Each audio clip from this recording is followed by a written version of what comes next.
ICC says no more IPL, I will throw a party, man. The largest party. The real big bash would happen in Melbourne. Absolutely. All of you, welcome to Australia. Yeah. Flight tickets paid for. We'll do the podcast live from here. TV umpire to director, we have a player review. Can we rock and roll, please?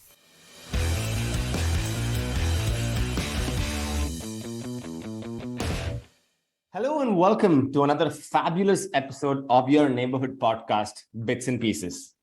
As India play cricket against West Indies in the country where videos of a dude catching a much softer ball without gloves go viral, and while the Indian women's cricket team is pulling miracles after miracles to be at a gold medal match, we still have many questions from what really is our men's T20 11 to why do we play cricket in the United States. But we have a fabulous panel here to discuss all of it.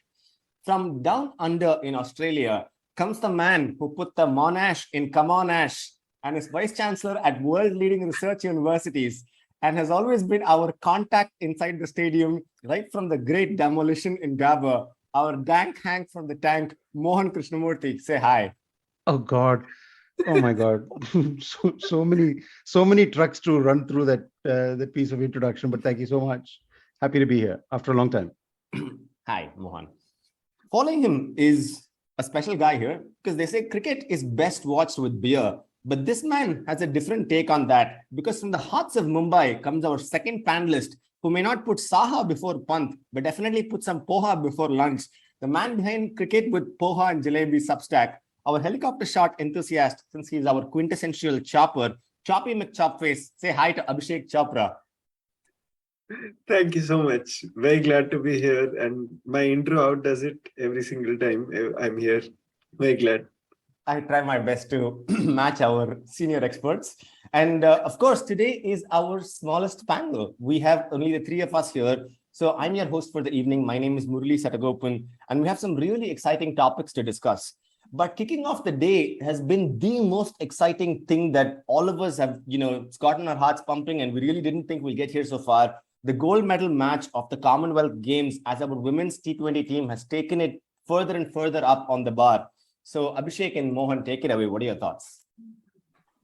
Okay, maybe, but before that, what I'd like to say is one of the things that this podcast has been underrepresented in is in the connection with Bollywood and Tollywood and Collywood and all that sort of stuff.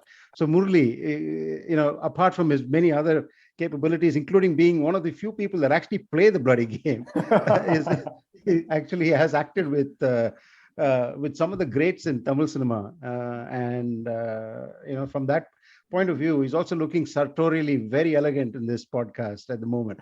But okay. So the win last night for us in Australia.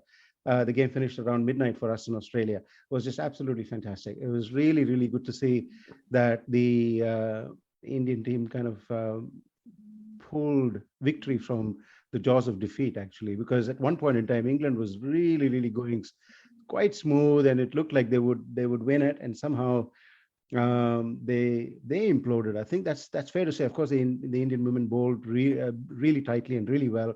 The second last over perhaps was a mistake, and then the last over they just pulled it together really well. Sneha Rana bowled a really, really tight last over. But truth be told, I think if England reflected on this match, they would say they really lost this game. It was theirs to win.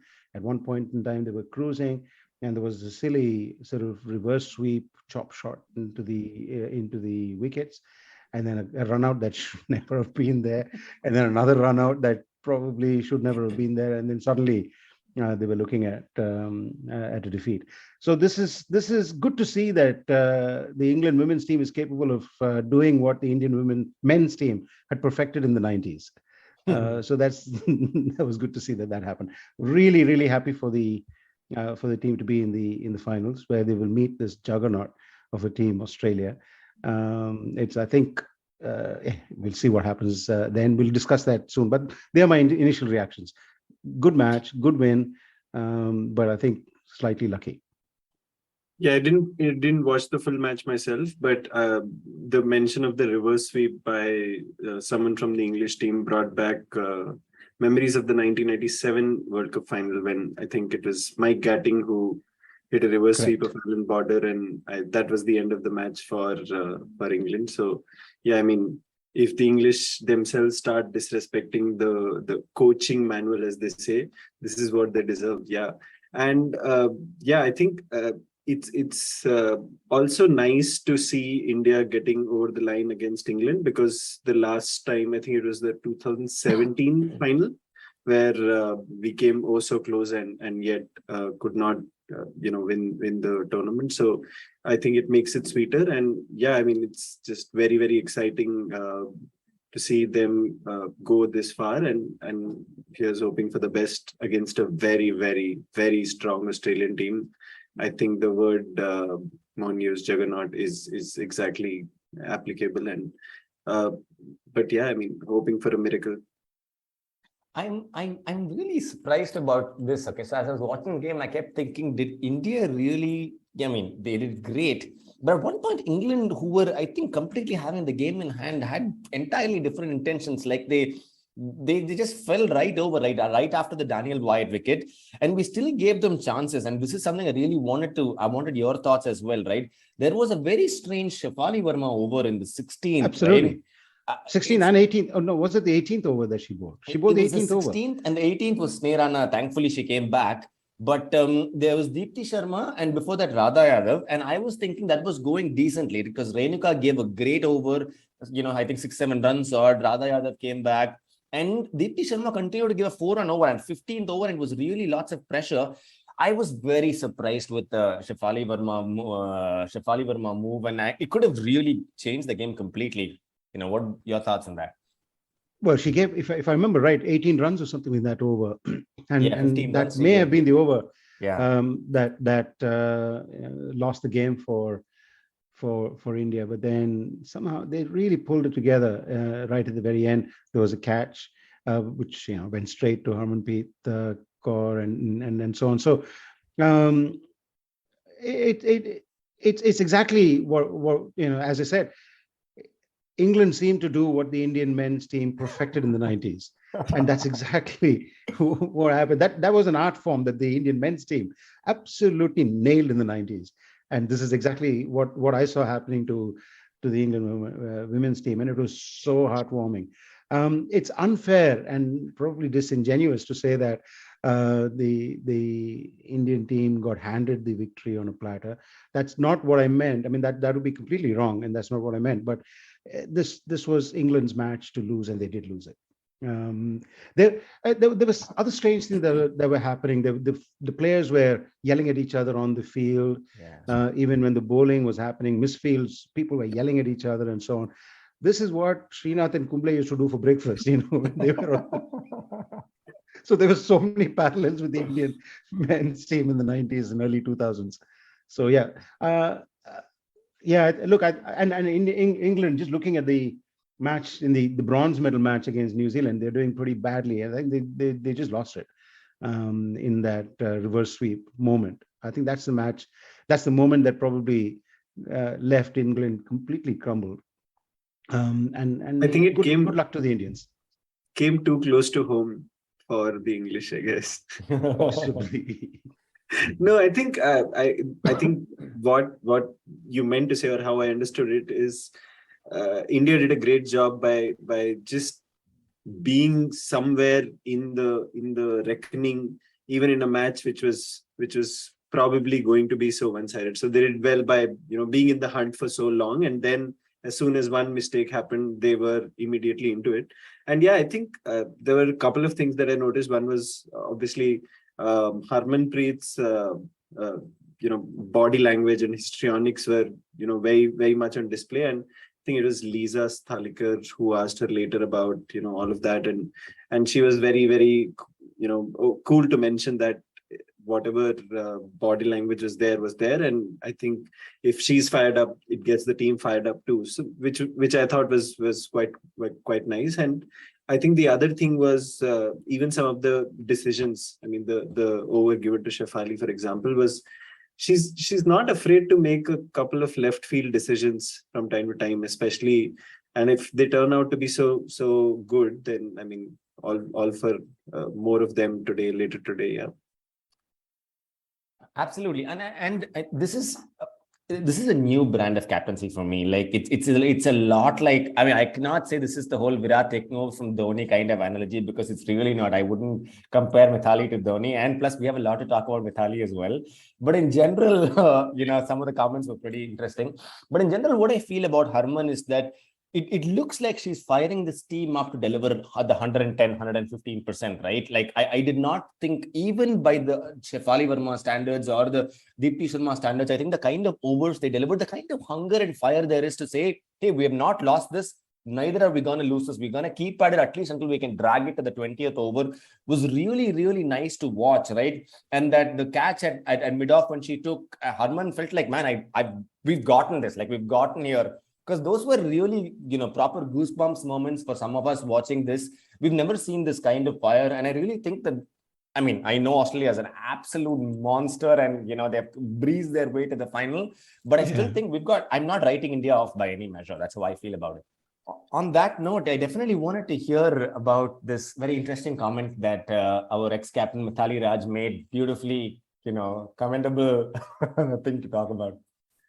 Do you want to read the comment out, and then we can talk about it?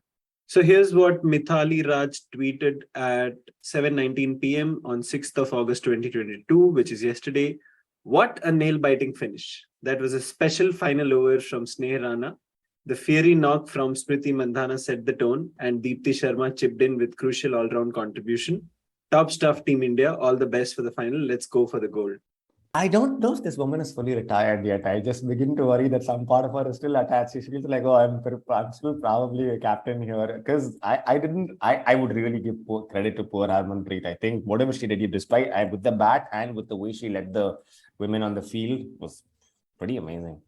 I think the only appropriate response to the tweet, and since we've been discussing that film on this pod for a couple of episodes, the only appropriate response to this tweet is the slow clap. And after that, you say Shabash Mithu or something. Yeah, I don't know. I mean, it's something that was perhaps cooking in the background for a long time. This tug of war, I guess. And now that she's retired, it's come out in the open. It's not a good occasion for it to probably come out. I mean, for all you know, she might have just made an honest mistake, but very likely she didn't. So yeah, this is not a bolt from the blue, right? This kind of a semi power shift thing has been going on for a while, I think, right? Even when Mithali was still sort of phasing out, we remember the whole sort of Harman and Mithali thing happening. If I remember, Harman was dropped for 1 or 2 games in the middle as well, and was somebody building up to be captain. That was a very surprising move. It's just really strange that this kind of a reaction is happening. Of course, yes, it's something we should just look past, but very strange.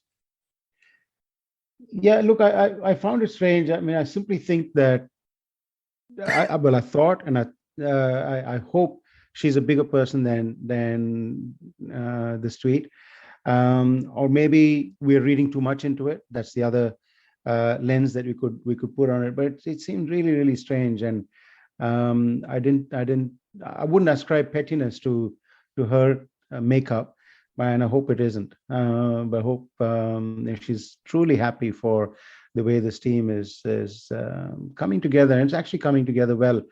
Different kind of leadership, different sort of leadership, and different structure as well. But I hope this team actually goes on to do some really interesting things. It's got the makeup. It's got all the necessary makeup for what. I know yesterday the other point that I wanted to make was Renuka Singh didn't have a particularly good game yesterday. That's to be fair, and that is probably one of the reasons why the last few overs created that quandary, right? What do we do when the champion player isn't actually going well? So with that and with a few other players in the mix and a young batting order as well, I think this team's looking quite good. Lots of hope for the future. Absolutely. Only if we could have a city-based domestic T20 tournament with participation from foreign players, maybe it'll make things even better. But Messrs. Ganguly and Jayasha don't seem to agree. Yeah, there is no Princess of Kolkata yet. So until that happens, I think we're gonna keep waiting, right? Because he just believes in investing in the Well, men's I mentioned this, and it's a good time to actually recall that rant. I mean, there was an anti-IPL rant that I carried out nearly six weeks ago when I came back into the podcast after the IPL. And one of the points that I did make is why would they not have a women's IPL?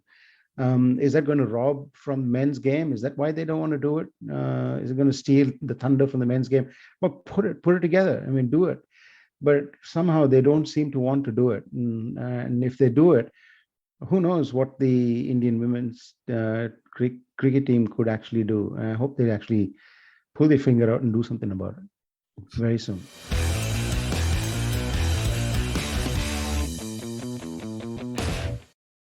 Talking of leagues, maybe we should segue right into this UAE shit that's happening. Yeah. And I mean, it's only getting more shittier, if that's a phrase I can use, murkier, etc.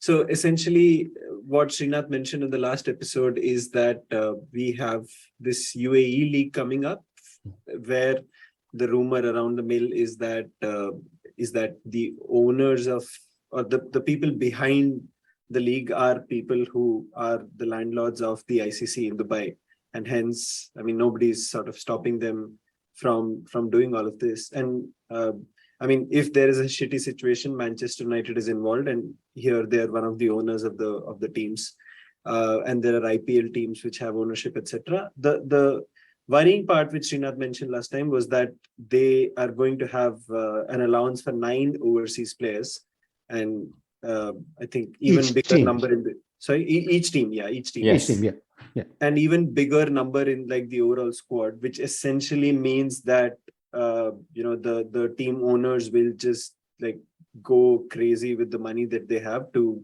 get all the marquee players from across different teams into the competition.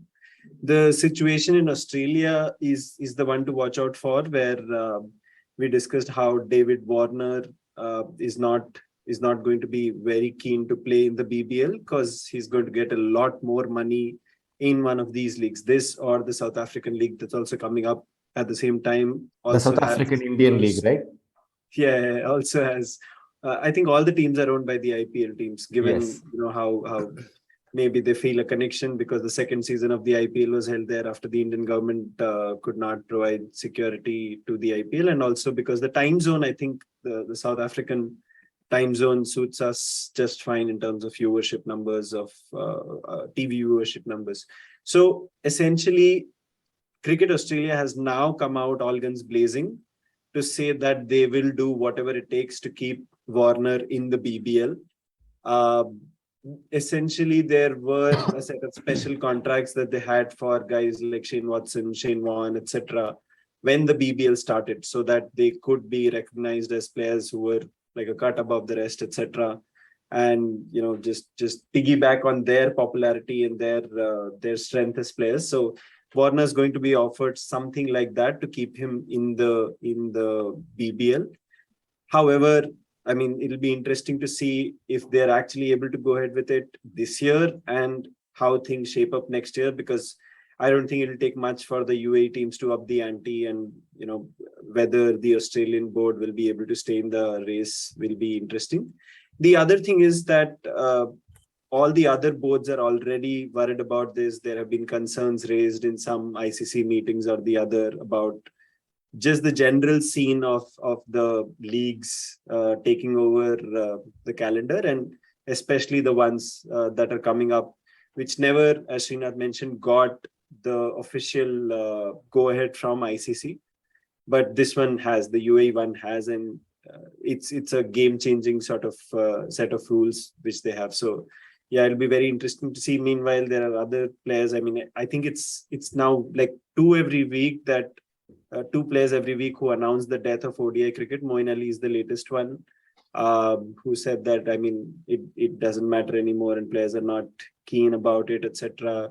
Adam Zampa has come out and said that he's not really thinking about the UAE League or the South African League, and BBL is front and center in his view. So yeah, I mean, lots of developments that are taking place every single week on this, and I just think it's going to be some or the other league which is going to now present a really, really strong competition to the IPL and its dominance. Chops, I mean, and Murali, who didn't see this coming? Seriously, I mean, who did not see this coming? Everyone could see this train wreck happening, and I seriously hope that this train wreck happens really quickly, and the world sits up and says, what the hell did we create? What Frankenstein did we actually start? The entire process, and I'll go back to the IPL rant, was the entire process was thought out in a completely brainless way. Let's go back, right, and set up and start from what the market is, what the market definition itself is. The cricket boards around the world are organized in a strange market condition. It's not a monopoly, but it's called a monopsony, right? And a monopsony is basically there is a single buyer. There's a single buyer that has the control of the market on the basis of a license provided to that buyer, right?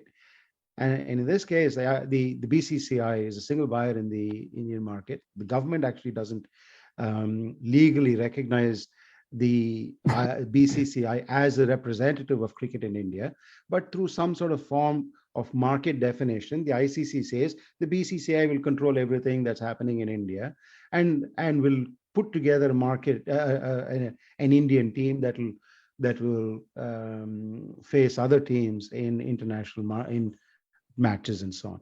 This is a loose structure called a monopsony, and that's how it's been running. And it's been running for many, many years. I'm not an economist. I just have some readings on this. I don't understand the market conditions significantly well enough. But when the IPL started, basically they challenged the regulatory environment in which that market, that already flimsy market operates. And the regulatory environment is basically anyone can now start up a league and run a league. And this is exactly what we're seeing in the UAE. I really wish the UAE tournament is successful, and is hugely successful in crushing things like the IPL and the BBL and all those other things that are happening around the place. Simply because I go back to the original joke around fake markets and fake products and fake things, right? When T-Series was really successful in India, as a company that did imitation products of other audio recordings around the place, other people started copying the T-Series product, right, and releasing them into the market. So much so the T-Series had to release an ad that said, "Please buy original T-Series." This is exactly what's happening now, right? In this market, I really want the UAE, the tournament, to be successful and kill everything around the place. And hopefully you'll only have one league that the ICC blesses. Who knows? If the ICC is in a Machiavellian way behind the UAE League, kudos to them. Really, I hope it succeeds, so that there's only one league that represents all the various shit that's happening. And you can regulate it in an appropriate way and control it in an appropriate way. Otherwise, you'll have, lots of these things happening around the place. And I really wish it kills the IPL. Wow. I'm back to my one agenda. No, all right. There are two really big aspects that in general bother me. First thing that I definitely think we should talk more about is how many such leagues are there. Just from the top of our heads, and we just talk about how many leagues are there throughout the course of the year and how many places, right? Because we remember, dudes who travel 25 hours to just keep for 5 minutes and they make one drop and then go back. Right? Was it Sam Billings that did that, right? And yeah, talked about it in one of the earlier that's podcasts. how he got into the test side also. Yeah, he got a peek into the test side as well, because they are just traveling around playing league after league. And the second thing is, at some level, I think the cash will really overtake the sport, right? I think that's really what's happening, right? If he can, I'm just speculating here, if he can overlook his nation's biggest T20 league to go play, 2x paying league in UAE, what's to say tomorrow there would be a national, T20 tournament against a slightly smaller team, right? Say Sri Lanka or Zimbabwe or somebody else is touring, right? And Warner says, I still want to play, a league in the Caribbean or a league in UAE. So I choose to prioritize that. I doubt any of these, Australian people would be able to really go out and curtail him. Even here in this case, I think I read an article that talked about how he was talking about maturity with David Warner and said it would be nice for you to prioritize. And the other day, the decision was, we should pay him more money. We'll try and see if we can find a way to pay him more money, because money is the only way this dude's going to come back. And that's making the, priority here, right? Yeah. No, I think it would be a really fun exercise to list down all the leagues that we know of. So I think we should get into that right away. So I go back to this, right? So the original premise, let's go back to the structure of this market.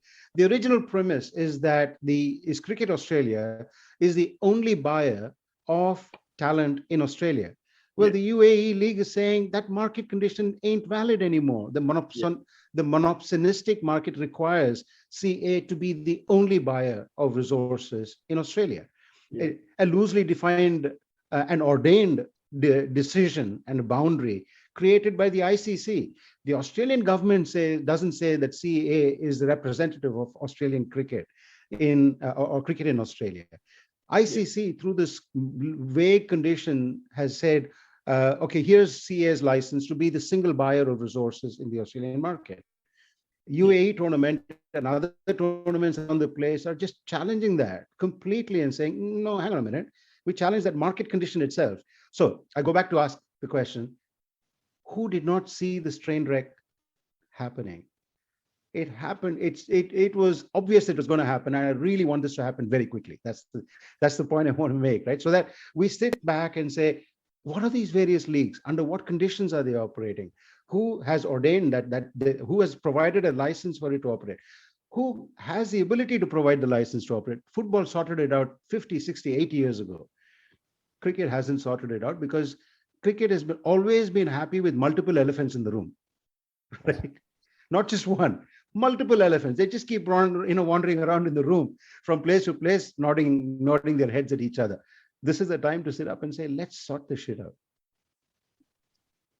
And as part of this, ICC says, no more IPL. I will throw a party, man. The largest party. The real big bash would happen in Melbourne. Absolutely. All of you, welcome to Australia. Flight tickets paid for. We'll do the podcast live from here. That would be nice. We have our own little place.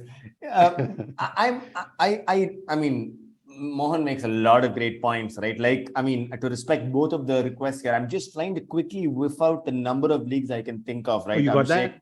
Yeah, I mean, I have a kind of list in my hand, but I think we need to try our own, memory first before I go and read the ones that I have right now, right? Yeah. Because hang on, boundary condition. Yeah. In this listing, are you including shit like TNPL and Karnataka PL? No. Okay. No. This only the nationally leagues or whatever else you call it, the national leagues of each country. Okay. We'll start with just go around. The BBL. IPL. IPL. The Sri Lanka Premier League. Okay, SLPL 3. Bangladesh Premier League. CPL. CPL 4, Bangladesh 5. I know that there Pakistan. Is the PSL 6. There is, we have to respect the makers, the 100, which is technically a T20 league, but it's not T20, it's T100 or whatever the hell. So that's 8. What about the 660? 660. Oh yeah, that's another thing. Yeah, they're coming on the 660. Yeah, 9. And I mean, how can we not include the Vitality Blast? We had a blockbuster episode on the Vitality Blast. Yeah, Vitality Blast. Okay, that's 10. There is something that happened in Canada a couple of years ago. I mean, before the lockdown, Eurovision is the song thing. No, some Euro thing that happened. Yuvraj and Euro T20 Slam, right? Yeah. That makes it 10. Euro T20 Slam. Did South Africa had the Mazanzi or something earlier, the earlier version? But They that had- bust, right? That went bust, that- and then yeah. they've got this new one now. They've got the new one, which we should include because it's predominantly an IPL just in the garb of a South African league. So that's 11. Correct. And I just read, this is crazy, that Nepal is going to have a Nepal T20 league from 2022. Everest Premier League. Yeah. It's called the Everest Premier League, right? Okay. Yeah. Okay. So that's 12. And, And wait, there's one more I know. The Burger King sort of chain sponsors the one in New Zealand. oh yeah, Super Smash. Yeah, right. Super Smash. Yeah, Super Smash. That's 13. Okay, so we've got 13 leagues we can think of. Even if there's one a month, we still need more months in the year for us to just accommodate the leagues that are happening at any point of time. This is just ones we can think of the top of our heads. And of course, with the list that I kind of looked up. But that's the thing, right? But even sorry, Chops. Even if you look at the IPL itself, that itself is now 70 days long. Yeah. So that's not a month even. That's already 2 months and a bit.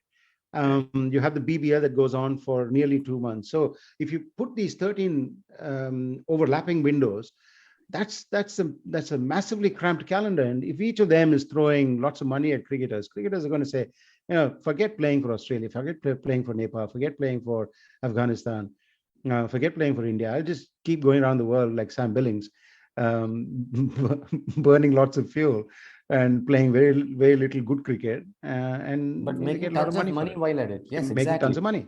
Yeah, I making tons of hope- money.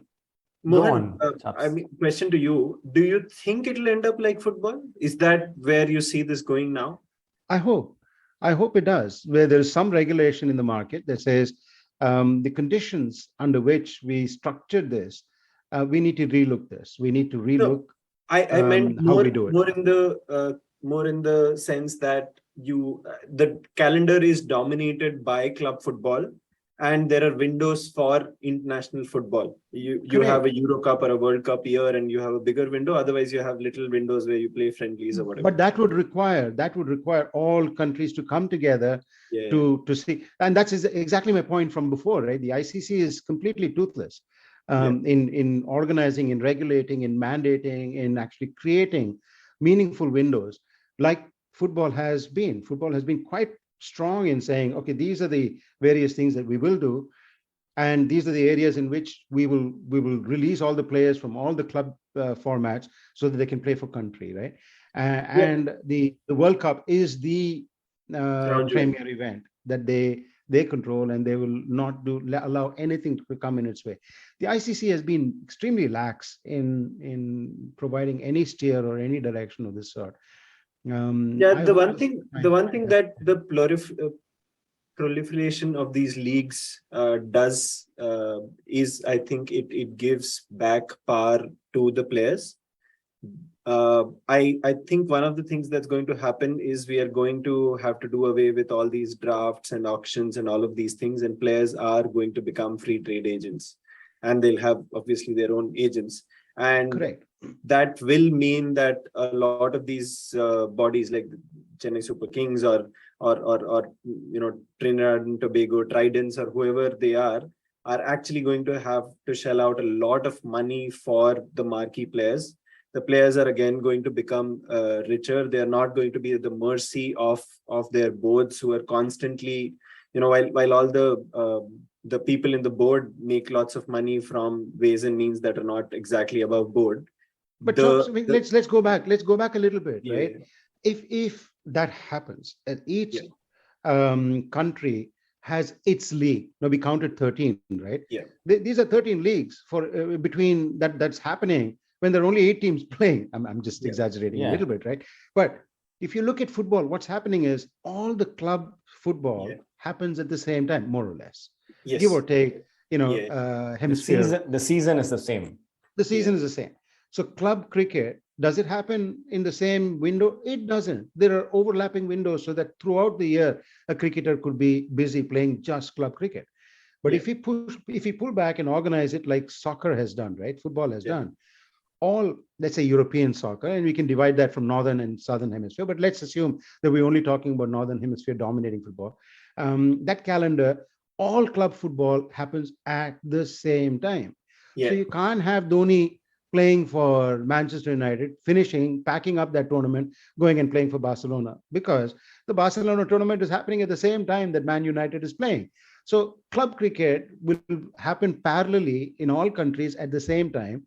And then they'll all say, okay, we are done now. Let's now play cricket for our respective countries, right? So you Yeah, won't no, have I this. mean, I get that. I get that in the sense that at some stage, somebody like the ICC or whoever else can do this job will have to come in and say, okay, here is the international window.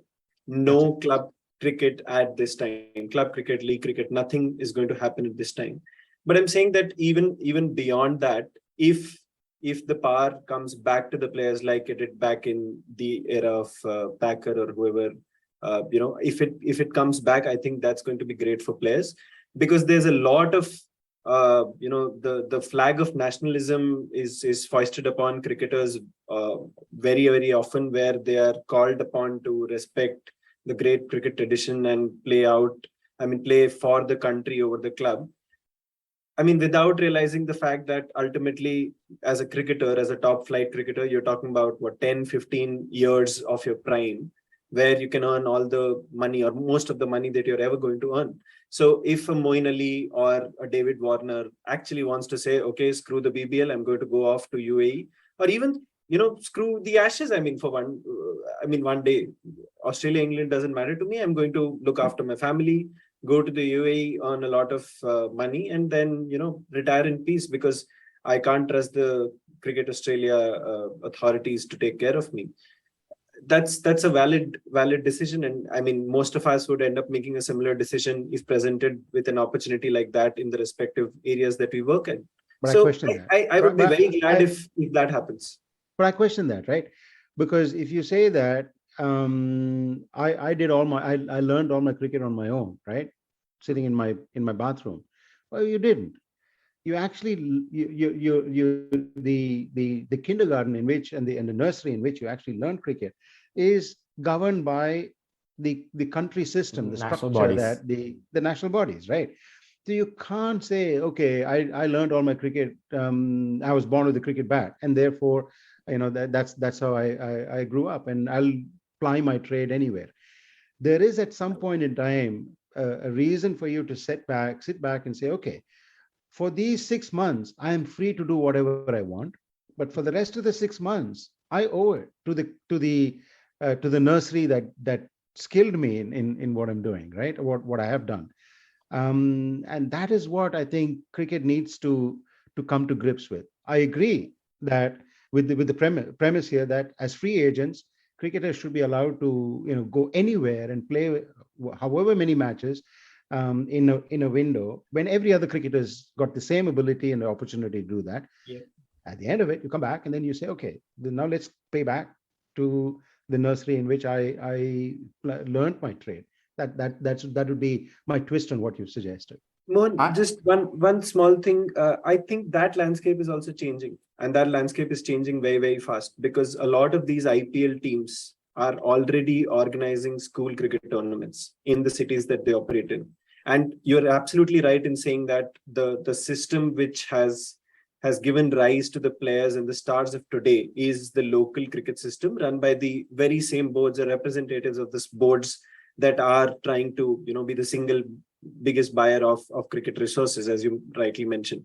But I'm saying that even that scene might change. You already have, for example, Mumbai Indians second 11 team, which has uncapped Indian cricketers from across the country going off to England, of all places, and getting some solid match practice against local teams there. So I'm saying that even that landscape, the dominance of these teams and these league owners and the franchises, it may trickle down even to the level of local cricket, and maybe 10-15 years down the line, the cricketers of that time will actually grow up using resources provided by the franchisees. Good luck. It's If a that good is the thing. case, it's a good thing.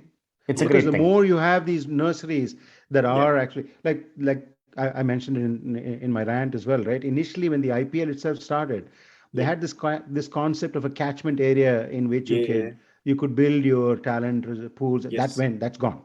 Yeah. No one talks about catchment areas and all that, because the entire world is your catchment area. So you forget state. Entire world is a catchment The area. world is my So, oyster. exactly. So But that's all you gone. guys are overlooking the big, not the elephant, the dinosaur in the room, right? Which I keep making, you do know, right? The BCCI reads ICCB backwards because they are the only people who flex their power to a point where they say you get an NOC to play anywhere outside. We are the ICC. You cannot play. Forget nationalism, patriotism, Jai Hind. You will play India, but I tell you, we play Zimbabwe, Andaman, Sri Lanka, or if Lakshadweep, you will come play for me because I told you so. You cannot play Correct. any league.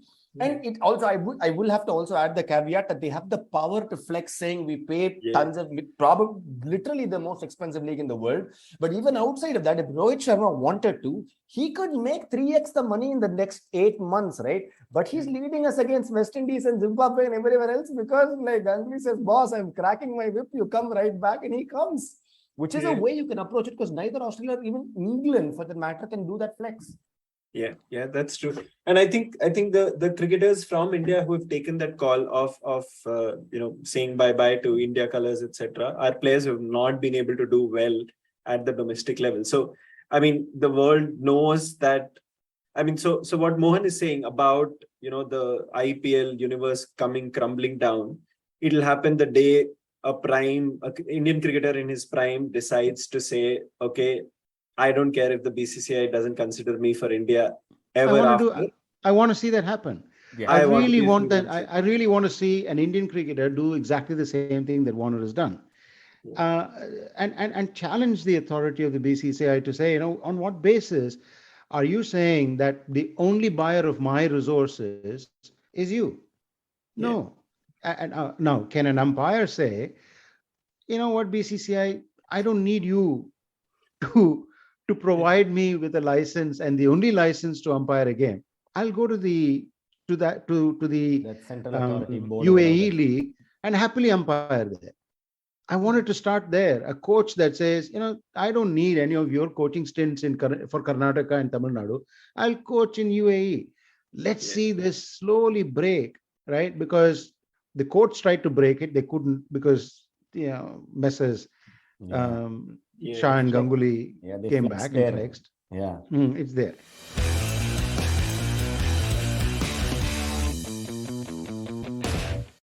We should talk about how all of our T20 has fed into the National League. We're playing across the West Indies and the United States as well. It is currently the most, sort of important match or tournament going on right now in the world of cricket. There is nothing else that's happening. India, of course, have been mauling West Indies, which I thought was a really good T20 team, like some supreme power hitters down the order. What has worked so well for us in alien conditions that we're doing so well against them? I think a different team, I think. The different team? Sorry, Chops, you were saying, you go first. Yeah, no, I was just saying that I think the difference in the batting approach is very clearly visible. I don't think we're still there when it comes to, just ruthless pursuit of, that 200 score in a T20 every single time. Maybe there's some more time to go for us to adjust to that. But I think the approach in batting is significantly different. We've got the guys who can do it. And I think we're just taking the bull by the horns when it comes to the batting side of things. And as far as bowling is concerned, it's just the fact that, we really have people who have experienced high pressure situations in the IPL, guys like Arshdeep. Avesh has not been doing so well, but I mean, he also did well in the game yesterday. Yeah. So I just think that just have the wealth of talent to be able to, do that. And we had that going for us in batting all the time. It's just that we've realized now that, this is something we can do. So, I mean, it's almost like we're behind the curveball by a great margin, but we're catching up pretty quickly. Yeah. Catching up for one reason, and dare I say it, the bowling is not, in my view, I don't think the bowling is ever going to be a problem. And there is a wealth of talent, and they've got all the expertise in bowling in different conditions, in different points in time in match, completely aware of match situation, and that's, I don't think, going to be a problem at all. The problem is going to be this romanticization of the selection process, right? Where instead of saying that we want a bunch of players who are able to do X, Y, Z, we tend to say, we want to give opportunities for people who've not won a cup. We want to give respect the contributions made by certain people and so on. I wish we had. I really hope we have a ruthless selection committee that says these are the kinds of players we want. Forget about what players may have done in the past, in the last 5-6 years or so. These are the kinds of players that will win the tournament for us, and that's ultimately, when it comes to it, it's the batting order that will determine what happens. That's how I saw the West Indies games, where I saw the batting repeatedly do really, really wonderful things. Bowling will always come good, in my view. Yeah, it's true. If you put enough runs on the board, right, then the bowlers' jobs become significantly easier. And I think you can sort of pick pieces of what Chops has sort of alluded to, and clearly what you're saying as well, right? If the batting does well, and I think in T20, you can put all the plans in the world, right? But batting cannot work with plans. You go in, you believe you want to go at it, but to actually execute, it means you are always toying between, what if I get out, within 15, 20, 30 runs. But now we can see that 30, 20 runs don't matter. If 4 people get 30 or 14 or 30 or 16, you've put nearly 180 runs on the board by the 17th, 18th over. You have a good total for the bowlers to at least go back and fight against, right? So I always romanticize the 140 all-out matches that, go neck and neck. I feel like there's so much more, challenging cricket to watch, and the bowling really comes out. It does feel like even now, the days the batting really clicks, by click I mean everybody scores something, everybody contributes. Not one guy doing 100 or 85 or something like that, but people contributing. And I feel like this was really good. Even Rishabh Pant, in general, I never see Pant holding back. But you should see, even at 44, and he realizes 4 wickets down, he still kept going at it consistently until Aksar, and probably even Avish would have come and gone at it, because I think their agenda was very clear. But are they going to play in Australia? That's the thing. Is this team going to play in Australia? Good question. When it comes to selection, you'll still have the same suspects filling up the team sheet, and you say, is that the right team to play? Because there'll be a certain romantic ideal that comes into the selection process. Anyway, let's see. Maybe what we should do in the next week is put down what the ideal team should be and what the probable team would be. Yeah, I think we know what the major difference in those two teams is going to be. I think the only thing that we have to take into account is the fact that the Australian conditions are going to be significantly different from all the T20 cricket that we have played. True. And so how do we bring that into the team selection? Because a lot of the guys who have done well, for example, Suryakumar Yadav, he's got the T20 game sorted out like the back of his hand. He just knows how to do it. A lot of these guys need to really come good in those conditions. And we are playing a bunch of T20s going forward also. There are games against, I think, South Africa and Australia. But I still think those conditions are going to present a major challenge, not just the pace and bounce of the wickets, but also the fact that the boundaries are longer. And we are used in India in the IPL to, go for maximums, as they say, of 60-meter hits or whatever. So, yeah, I think for all the good that we are seeing on our screens right now, I would still tread with caution when it comes both to our chances in Australia as well as how the team selection is going to be. And I also want to add that I know that we have some good tours coming up, but the only one that's genuinely non-Indian conditions is Zimbabwe. Everything else is at home. We're playing a whole bunch. I think we're playing the biggies, right? South Africa and Australia at home. Yeah. The T20, what is that called? The Asia Cup, I think, is in Dubai again, which is practically India now, because whenever we don't have space in India, we're like, oh, Dubai, hello, hi, we are coming. We want to play one tournament there. So I don't see us being able to deliver the goods. You can build skill, but if the skill is what we're building, why do people go and practice county, before test games or anything else, right? Because the pitches are different, the behavior of the grounds are different, the vibes are different, and it's good to expose yourself. I don't know. And I don't think if you picked all of the senior decision makers in India and asked all of them to write their T2011, we will get as many T2011s from each of them. Like everyone will write their own version of it saying, this is what I think is the 11. Yeah, but I challenge that. I think there'll be some consistency, and is that consistency that you want to pick? I mean, so I think in this today, the bowlers more or less, you can find 6 or 7 bowlers, and they'll be okay. The 2 or 3 all rounders, I don't think you're going to get too much debate on that. It's the remaining part that where you just have to pick the 3 or 4 that commonly come up in every list and say this is what you have to go with. Of course, you don't do selection through that process, but still, if you can do that, then you'll see that the team should ideally pick itself, but ultimately it will not. Let's run this. Let's run this next week and have 2 lists, right? One is what's an ideal team, what is the probable team, and you'll see the differences probably in the top order batting.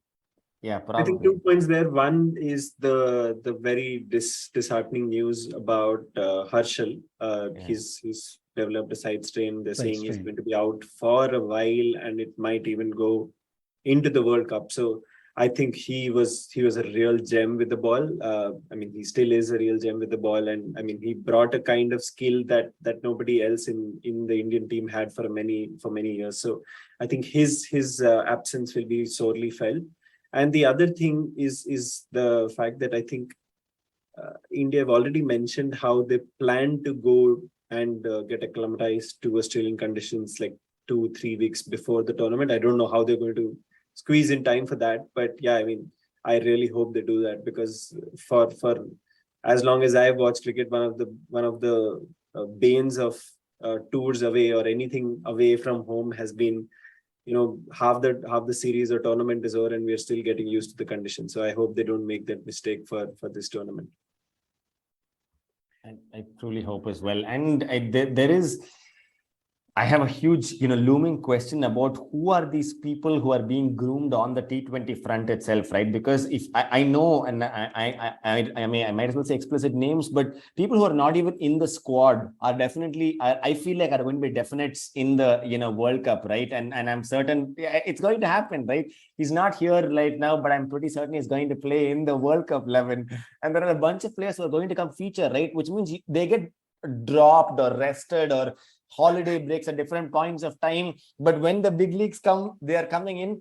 If you didn't get the practice matches against the smaller minion teams throughout, how are you building the confidence to come play against Australia, England, and New Zealand in more favorable conditions for them, like in their home grounds?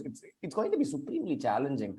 I think the fact that we have not mentioned him so far in this recording, we should call him Cold-Emote or something. He must not be named. I completely agree. I mean, but there are about 3 or 4 players who will not be named in this manner. There are more. Who are those? Well, I mean, we'll do this. We'll do this next week. We rambled on for a long time now. I think it's really going to be useful to say. I want to see us do this, which is the best team and the probable team. And there'll be. The differences will be 2 or 3 players at the top, I think. I think we should do a World T2011 bingo. You guys played bingo, right? Like the main one will come and all of us are right and we mark up, we got one. We got one more as well. Because I don't think anybody is ever going to get... I sometimes never understand what is going on through the selectors' heads. And I always used to have major respect for Jami sir and all he used to do, right? I mean, I still don't think he's the unilateral decision maker there sitting down. I think he's getting some calls from somebody who rhymes with Banguli. But nevertheless, I feel like there is a good chance that I thought he built that prime T2011 and nothing has changed. It's the same thing. We're playing different people each point of time. Like, if you saw, this was a crucial series deciding match, right? 3 players got dropped and completely 3 different players got a chance to play. That was a very sort of a baffling decision for me. I was like, okay, you built a momentum, you were going to win the series. You put a whole new set, and in a whole new country again, United States. I'm done with this. No, I honestly, I mean, while I understand why you're saying that, I don't have a problem, honestly, with them trying out Ben's strength in these pressure situations. Even if, for example, I think yesterday West Indies were 7 or 8 down, and the 19th over was given to Deepak, who's like this phenomenal resource, right? It's like a resource we have never had for a long time. A batsman who bowls a bit. Like it's just one of those rare elements that he possesses, and it was quite nice to see that. So I don't really have a problem in us trying out these different combinations and players, etc. But yeah, I am perhaps as cynical as Mohan there, which is to say that you can play whoever you want, how many games you want, and wherever you want. But the 11 is the 11. It's already like in some skill level somewhere. It's in some, exactly. Some nasty videos have been circulated, and then that 11 is set. Yeah. Some little drama will come up at that point of time, but 11 is the 11. Very interesting set of discussions today, lads. I think despite the fact that there wasn't as much cricket that we had to discuss, I think over the last week, I think we picked some very key topics to discuss and debate. And I doubt we came to a conclusion on many, but I think we have put the ball rolling on things that other people are going to have as their own little devil's advocates. If we come up with conclusions and all, there will be a proper podcast, right? Yeah, I agree. We'll be miles ahead. We'll no longer be bits and pieces. Yeah, exactly. Dial it back. I think we did our good job of doing some really good bits and pieces discussion of everything. I think it's a good time to sort of wrap this up and put some thoughts in the heads of our listeners for them to think over while we reassemble a whole different panel like an Indian T20 11 in the next week's podcast. But here at the end of this wonderful discussion, signing off are our wonderful panelists. Hank, say bye. Yeah, and I hope the bench strength of bits and pieces has proven itself today. Absolutely. And thank you, Hank and Choppy. If you want to say some parting words. No, I just hope that next time we have 9 overseas players like the UAE League. and this is me signing off saying, hopefully next time we make $450,000 for each podcast and not just some love and some mentions on Twitter. But you guys have been wonderful listeners. Keep supporting us. Thank you so much for listening to Bits and Pieces. Have a nice day.